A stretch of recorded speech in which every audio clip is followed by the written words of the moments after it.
Good day to you. This is Galactic. On May 3rd, a Friday, we're in the Unimetrics series, and this would be Unimetrics 6.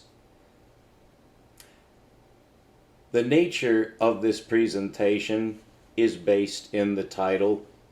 It refers to a specific geometry, which is an interesting thing even to be able to say.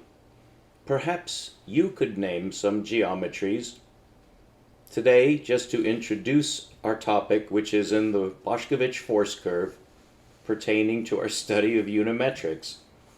I would like to simply ask you something about your knowledge of geometry. This is not an exam or a test, not really even a quiz. This is a legitimate part of science. Excuse me, I just realized that. And the reason I'll give you a quick glimpse of my eyes. Well, you can see, yeah, allergies, my friend, and I'm asthmatic. Okay. So, yeah, hey, I'm not trying to look like the Fonz, I just can't help it. Yeah, well. Geometry. In the course of science, which is distinct from the process of science and the scientific method and branch sciences. The course of science is the broadest river in which everything else rides.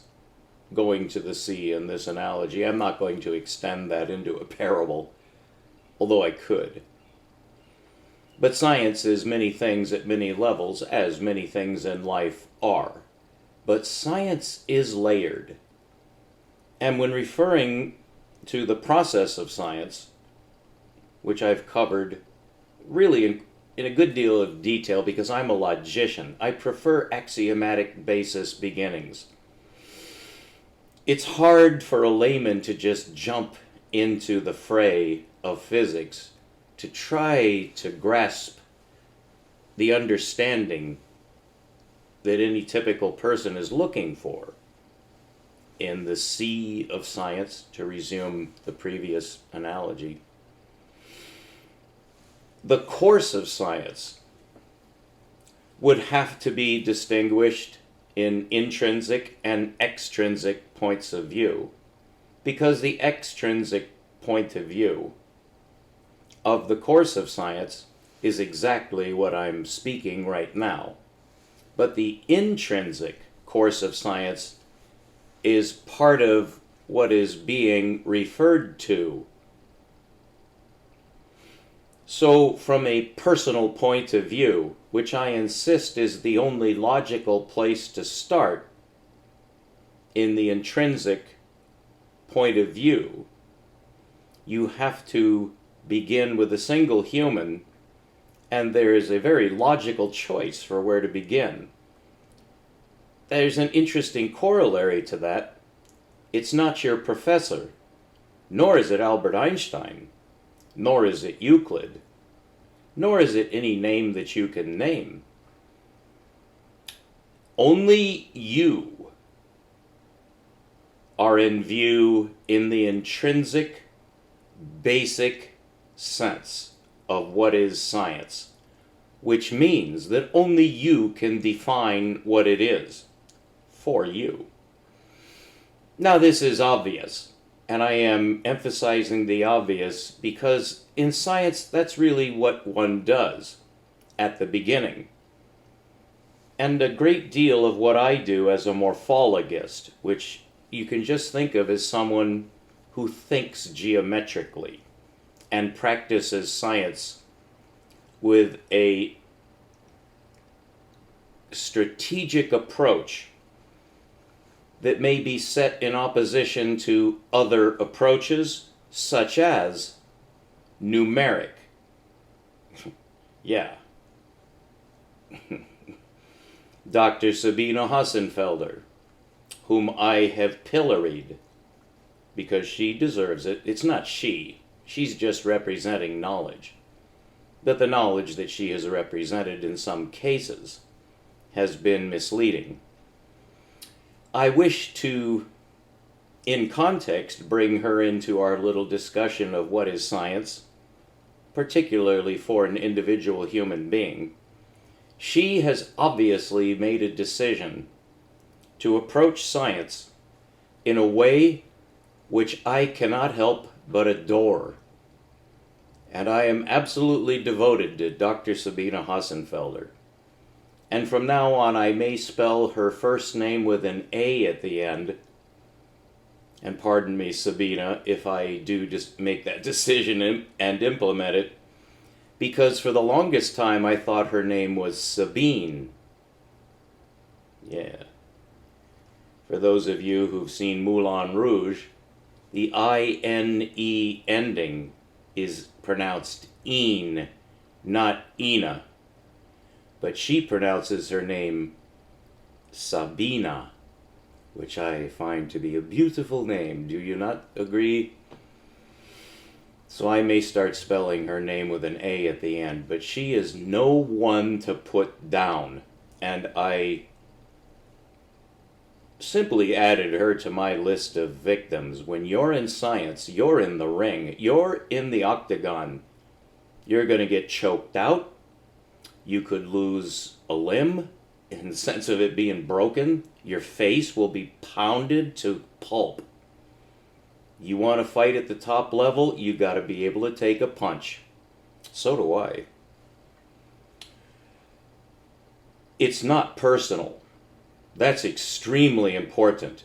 Many, many times, I'll just say, many, many times, in my incessant persecution of top-notch scientists, because they're on pedestals, they put themselves there. Well, they're fair game then, but not at a personal level. Well, we're human. I know that when I receive my criticism, I haven't gotten any yet. It's unbelievable. I'm like Roger Boshkovich in this sense, who is one of my heroes, I think you can tell. He never received any criticism that I have ever been able to find. It's like anybody who has come into contact with Boshkovich's work simply is amazed and then moves on. And it's no wonder, all of this is fair. I mean, to Boshkovich, his Theoria Philosophiae Naturalis has no mathematics in it at all. You can go thumb through it in Latin. I have a link for you, by the way, and it's going to be out at anagalactic.space, where you can get an actual copy of the Vienna edition, which is printed on facing pages, loaded into Foxit PDF reader. I don't have stock in Foxit. I'm just naming that PDF reader because it's free and it's worked for me for years flawlessly. It will show you the facing pages. You can just set it in view to facing pages. You can read the Latin. If you read Latin, it's on the facing page on the left. But you can go through it. There's no mathematics at all. Well, I just find that remarkable, since he was the successor of Newton and Leibniz. They sure liked mathematics, didn't they? Well, Boshkovich, obviously, he was a professor of physics, which means mathematics, wherever physics is taught. It's mathematics, Daddy-o, count on that. So he knew it all. He knew the calculus, I argue, better than Newton or Leibniz because, well, really by a natural process of evolution. Each one of those men was locked in their own system. They heard about the other and didn't really care. It wasn't theirs. It turns out that both are needed, the limit formulation of calculus and the so-called infinitesimal formulation of calculus, another expression of the quantum paradox, believe it or not. But in our force curve series over the past 3 to 4 to 6 to 12 to 500 videos that I've produced, the most recent ones are most significant. Yesterday's by far the most significant. I hope you saw that. If not, watch it. But here we're talking about the course of science, and I want to say something about Dr. Sabina Hassenfelder because she is one of my heroes. One wishes to think first before choosing the feminine form of hero. Ever since, never mind, but I think you know heroine has two meanings.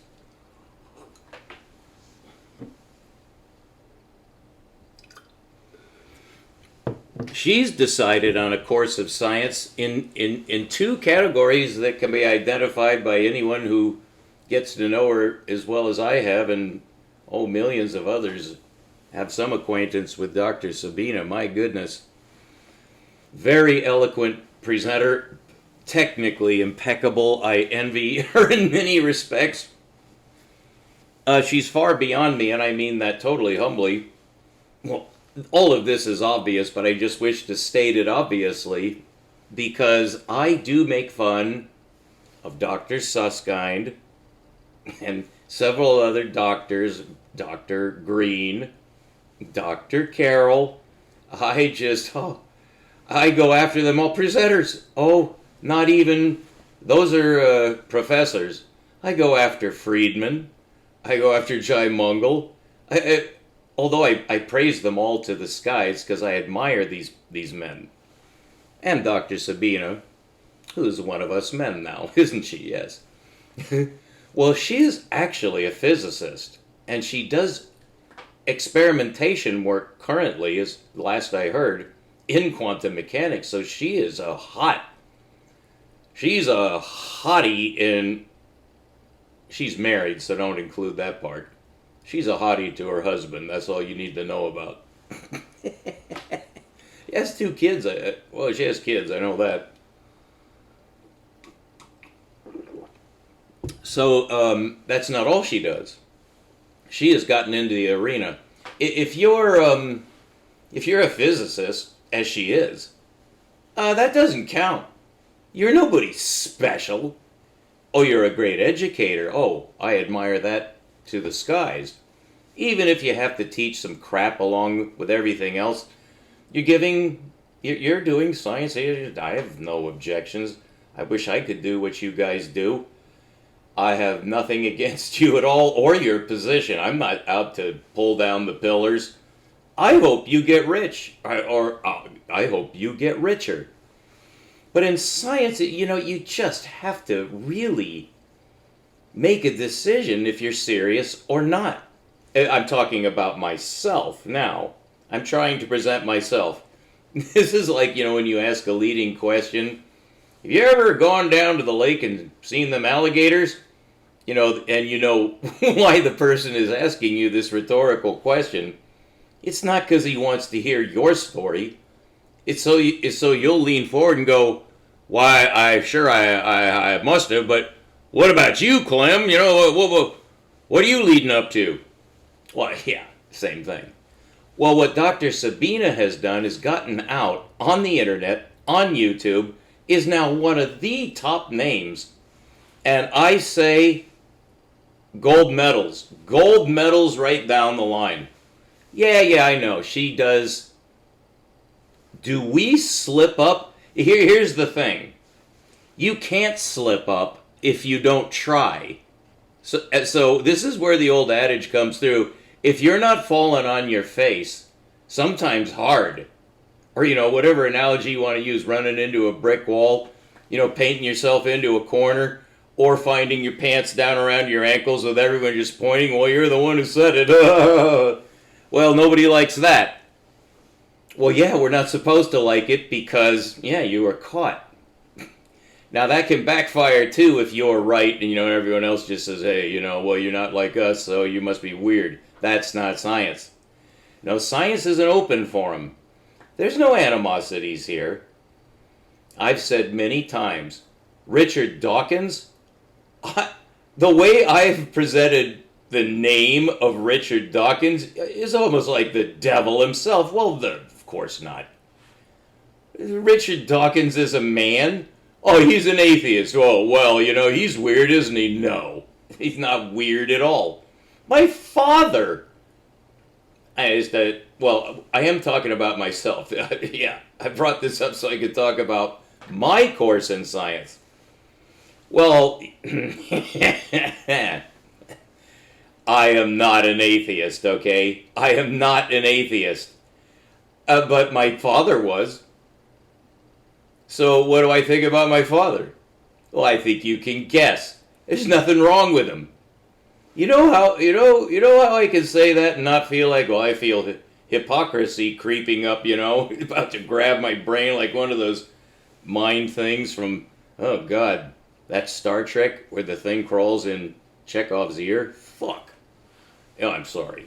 I told you when I get nervous, I swear. Okay, so geometry. Geometry is actually a way of life in science. If you're a geometer, and let me pause there, because when I first heard the term geometer, well into high school, I was like, that's not a word. and then I found out it kind of is. People use that word. It's a useful word. Someone who does geometry, you should be able to figure it out, geometer. But twice over the past decade, I've used that word when talking with someone about science, and I said geometer, and the person balked. The first time I had to add, I said, geometer is a word. Oh, okay. So that was the first time. The second time, the person stopped me and said, their whole face just went puzzle. The eyebrows cross and their geometer? That's not a word. So, that's why I say, if I'm going to use the word geometer, and, I have this history of, I myself didn't believe it was a word, and at least two people since have also not believed it was a word, I'm telling you, it's not a word. I still don't like it. But I use it because in science it's not what you like. It's what works. But, there could be a lot of footnotes, right? Yeah, exactly. So the course of science, we're not really talking about the nitty-gritty. We're talking about big sea changes, like you got this tanker, and you got to steer it to either the Pacific or the Atlantic, okay? Which means you're probably at Cape Horn in the Straits of Magellan. Not a safe place to be. If you want to make up your mind fast with this big tanker and get it into the Pacific, you got to turn. You got to repent. That's the meaning of the word repentance. If you are headed for the Atlantic and decide, no, we're going back, or whatever, well, that's repentance. Turn her about, Hey, you might face a mutiny. No, we got to keep going. God, we're going home, for Christ's sake. But, you see there's like a 200-mile gale force wind working up, and the seas, and you're going to be sunk. You turn back, and hopefully your crew goes along with you. Well, this is all inside your head. So you may need drugs, I'm just saying. I'm not recommending drugs, although I have. Depends on which drugs. A lot depends on you. Well, in science, same thing.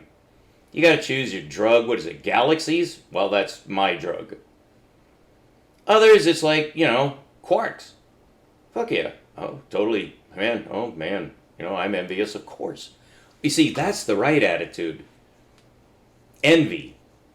Even jealousy. Because, you see, this is a fight to the death. This is where, if you're a warrior, this is where you want to be. But it'll test you as such. A real warrior is absolutely harmless. Okay? You're not trying to hurt a human. A warrior is someone who's trying to conquer something. Well, you know what we're all trying to conquer? Darkness. I know, but, hey, I'm just talking about me now. So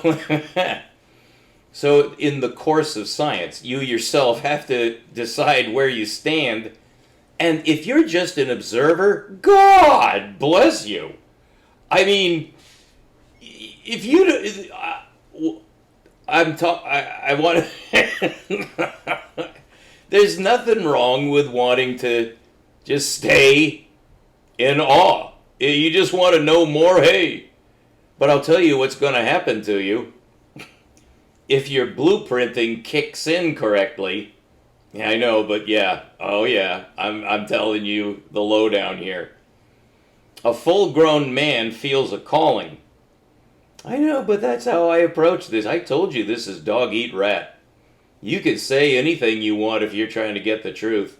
Oh yes, you can. But you have to take responsibility for every damn thing you say, because it will be remembered, recorded, put into a hard media, and filed away. Yeah, he said that about that guy, that blah, blah, blah, blah. It'll come back, and you know what this thing is looking for. It's looking for your ass. It's going to go around behind it. Yeah! And you look, oh, it's one of my own. That's right. You got to watch out. Oh, it's serious. And truth is the arbiter. And truth is the only arbiter. There are no human arbiters. Only the truth arbitrates.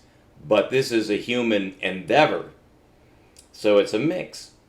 And that's why we have the octagon. Full scale, head on, all or nothing debate. You're going down or I'm going down, but we're not both going down together. And going down may be the wrong... You got to be careful about double entendres. They're both going to go down at the same time. You're going to crack your head together. Head. Yeah, there you go. That's not the right way to do head. But it does go head to head. I'm a lighthearted man. That's obvious. I worked that into science. I think this should be fun. Well, for me, I guarantee you it's going to be fun. But when you have fun, you got to realize the yin and the yang of that. Oh, you're having fun now? Well, that's perfectly reasonable. Don't expect that to last forever. There are going to be some rough seas that you're going to hit, but only if you're serious. And the seas get devastating to the degree that you become serious, so you're better off staying on shore if you're not certain what you're going to do out at sea. So that's a pretty good analogy so far. I turned that into a pretty good parable, yeah. So you have to have a strategy of your own. It is totally up to you, but then the rules of science are supposed to match the rules of getting the truth. It doesn't always match, okay? For one thing, it cannot match when you're at the edge. And science is always at the edge. So we have a fun-packed, fun-filled, we got drama, we have comedy, oh, we have the whole thing. Horror, science fiction, we love that, right?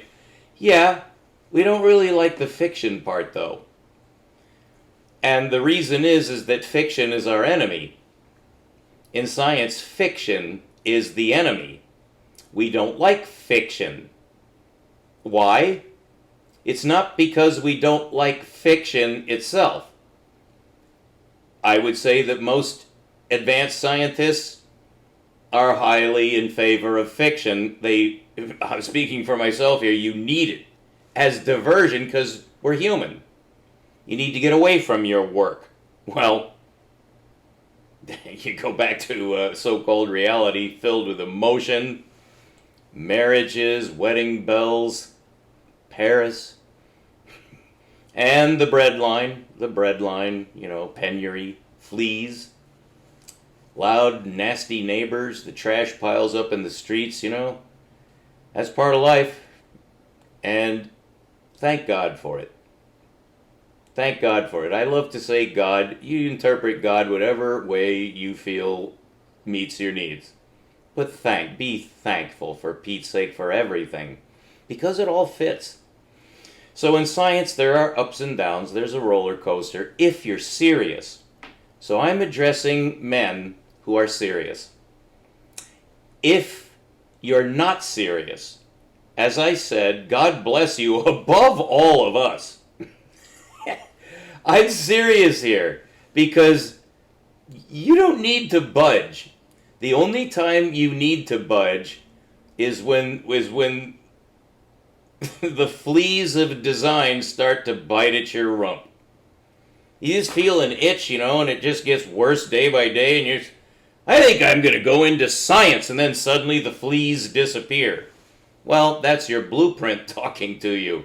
You're sick and tired of the emotional turmoil. That's one way. I'm not saying that I identify with that. If you go into science because you're sick of the world, that's practically a religious commitment because you're trying to get away from the world. Now, a philosopher, in a nice, coffee clutch, we're just talking this over as scientific philosophers, which we certainly will do in our spare time if things go right. You have to trust with whom you're speaking, and you don't want antagonism, you don't want fights. Hey, throw water in the other person's face. Gravity is a force. That could be me. It's never going to be, that will never be I. Because as humans, we really treat science differently with each other. Presenting it, though, we don the robe. And Dr. Sabina does that. Now, when you don the robe, and then you're observed, as I have observed her, of course, she's open to evaluation on two levels. One is as a human. And some scientists do make this mistake, but most scientists avoid it sufficiently. We're all human and we all transgress, but we're not supposed to. We're supposed to be logical like Vulcans when we're presenting, because we represent science, not ourselves, which means we represent the truth. So it's logical truth. It's not the other kind of truth. It's not anything to do with emotion. So it gets vicious. Oh, yes, it does. But the reason should be a good reason. It most often isn't because of money and prestige. It's just money and prestige, the general curse of mankind, okay? Scientists are not immune from that, but they need to pretend that they're immune from it, and they learn fast. And here I distinguish between that kind of scientist who's under an impetus to perform in a certain way, and myself, who am under no such pressure. I consider myself to be objective because I can afford it. They can't. And you have to bear that in mind. That's why I commonly now cite the Dalai Lama. My religion is kindness. That's the religion for science, is kindness. You must be kind to the other scientists. But when they get out on the internet, on YouTube, on an interview program, maybe in a quorum where there's more than one being interviewed, you've seen these on the internet if you're a scientist and curious. You've seen either single interview, which is most common, or multiple interview, which is sometimes most interesting. You know that there is a entertainment factor which is being appealed to in a negative sense, that you want to see blood. Because usually with what you and I deal with, quantum mechanics and cosmology, usually there's an axe to grind. And that's why they're chosen for the interview. It's not because they're the most knowledgeable or the most even-handed. It's that they have the reputation. But it's a mixed reputation because of the nature of the presentation media. That's a broad generalization, but I'm attempting to illustrate a general principle in your choice of strategy for your course in science. First of all, it is only for you. But second of all, the rules are already established and you cannot change them. Okay? You must not try to change the rules. Not all the rules have been settled fairly, but there's an optimal course for anybody. You can steer between the icebergs. You don't have to get involved emotionally. Always resist that. In the confrontations, many confrontations I've seen between physicists and or mathematicians on the open forum of Bitcoin-generated media, this is for money. They're all there for money. You never forget that. Just never forget it. You don't want to rub it in. I do, because it's part of my job. Because I'm totally committed. I'm going to dominate this. I'm going to the top. I will not settle for less. My geometry is correct, and I can prove it. And it's a new number system, and I can prove everything. But it goes way, way, way, way beyond that. Because it's so explanatory. So you need to understand me now. This shifts to me. I'm not talking about you anymore. I think you know where we stand. I'm talking to you. I'm not talking to them. The reason I have to submit is because the rules of science dictate that when you achieve the level that I have achieved through no industry of my own except in response to what I was given. I did not seek this. I did not seek to be a discoverer. It's only 3 years ago that I realized that my commitment to science will now draw me in. And for 3 years I've been wrestling with that because I don't want to go into the octagon. Because I know what I'm up against. But within the past month, I'll just say, because this has been a long process for me, I've made the decision. I'm going all in. I've examined my hand in the Texas Blue Banana Slug contest, and I've checked my cards, and I know everyone else. And I push in the whole pile, and I say, Banco, turn him up. Let's see. Here's mine. Let's see yours. Only in this game, there's now a debate over whose hand is stronger, because that's not in the rules. And both sides are going to try to say that they know what the rules are, and that's why their hand wins. And both of our hands are face up. Maybe not all of our cards, though. The rules are fluid in the octagon. Once you get in there, and it's time to state your case, with the emphasis that you think it deserves, which may be pompous, pretentious, and precocious. It may be threatening, whether overt or indirectly, or just a sniff. If there's money involved, you're going to lose. I guarantee you'll lose. So you have to be cautious about whom you deal with directly. It's okay to put yourself out and just don't respond to anybody's criticism at all. And you wait. That's what I'm going to do. I'm publishing now. And by this summer, I will have a document done. And it's going to Archive at least. But I found out there's more than one open source publishing house for unaccreditable scientific information, which does get scoured by eyes. My problem in that sense is I don't know whose eyes those are. So for the foreseeable future, this is just going to be me on my little island, putting out messages in bottles and tossing them out onto the sea and hoping one of them gets picked up. That's the full extent of my commitment. I'm not going head to head with anybody on their conditions. And that means that nobody's ever going to go head to head with me, ever. I don't trust them because they're untrustworthy completely. It's a 100% certainty that unless my rules are observed, before we begin our debate, there will be no debate by my decree. And nobody's going to debate with me. The problem with that is, in the long run, that's against the rules. So I have to choose my time, and I've chosen it. It's now. And by summer, this will be formally submitted for all eyes to see. That was a very, very difficult decision for me to make. And that's a half an hour.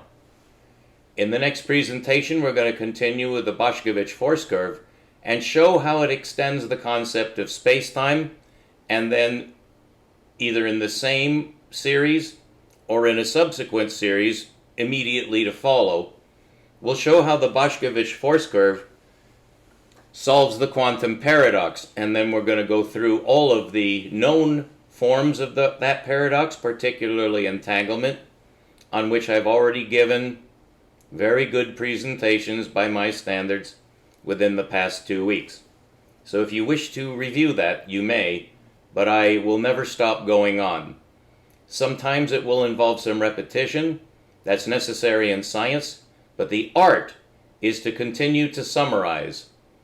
I am a work in progress. I am just a beginner. What I have gotten so far from my course in science is so far beyond my wildest dreams that I am speechless. But in science, you can never be speechless.